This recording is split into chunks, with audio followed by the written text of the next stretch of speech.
Deməli, biz birinci sinifdə belə bir şey keçirdik. Üstünə 3 bərabərdir 7. Necə tapırdıq? Bu bilinmədiyimiz ədəddir. Yəni bilinməyən ədəd. Biz buna deyirik məchul.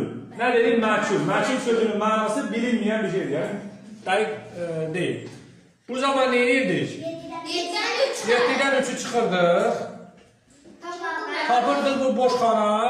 Neçə imiş? Sən demə 4 imiş. Sonra bu 4'ü aparırdıq bura qoyurduq. 4 üstünə 3, 7 edirdi. Elədir.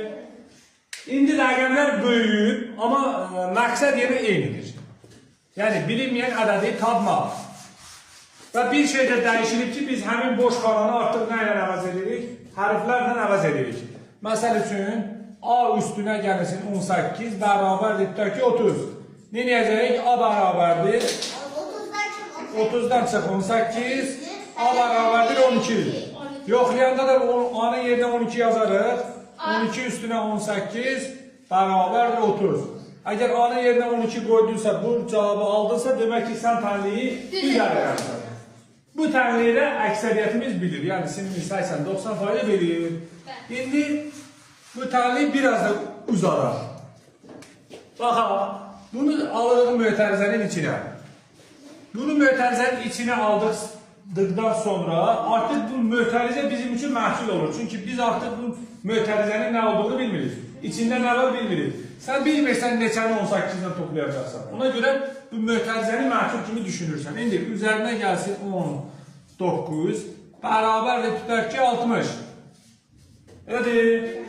İndi biz bunu məhsul kimi düşündüyümüzə görə, yəni bu bizim üçün boş xanadır. Bu qalır yerində.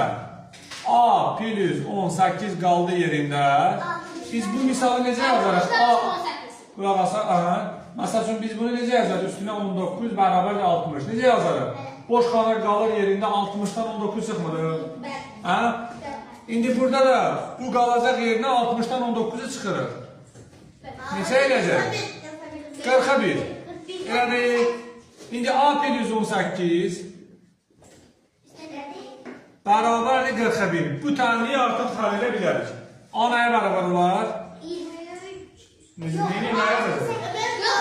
41'in çıxırıq 18. A neçə var? 23. Aparaq bu 23'ü, əziz 23'ü. Aparaq qoyaq bunun yerinə. Mötərizə içində 23 üstünə 18. Mötərizəni bağlayırıq. Üstünə gəlsin 19. Hesablayın bunu, görün 60 alınır.